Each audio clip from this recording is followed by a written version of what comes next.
नमस्कार दर्शक बंधु खांटी ओडिया न्यूज चैनल को स्वागत जनाऊँ मु जयश्री। चलो देखा मुख्य खबर। केरल में घटी विमान दुर्घटना। केरल विमान दुर्घटना नहीं बड़ खबर आसी।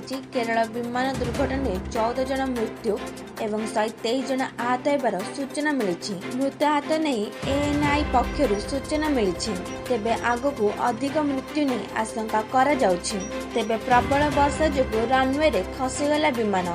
प्रबल वर्षा पई केरल कोजिगोड़ विमान दुर्घटना। 195 जन को नहीं दुबई आसुवा एयर इंडिया विमान रनवे बेले क्राश होइछि। 195 रु 199 जन यात्री थिबा बेले एवं 6 जन क्रू मेंबर थिले।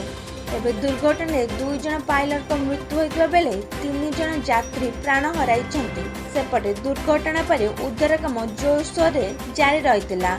आहतों को स्थानीय मेडिकल भर्ती करा जायतिला। एनडीआरएफ रो गोटे टीम घटनास्थल को पठा जायतिला। तेबे वर्षा कारण दुर्घटना होइतिबा कहिचंती जीटीसीए। सेपटे विमानटी 13 वर्ष पूर्ण होइतिबा कहिछि एयर इंडिया। आशा करछि आपण मानको ए भिडियोटी निश्चिंत भल लागिथिबो। भल लागिथिले अधिक लाइक कमेंट शेयर करबा को भूलिबे नहीं। सब्सक्राइब करी बेल बटन को क्लिक करिवे। आज वीडियो रे एतिकी। नमस्कार।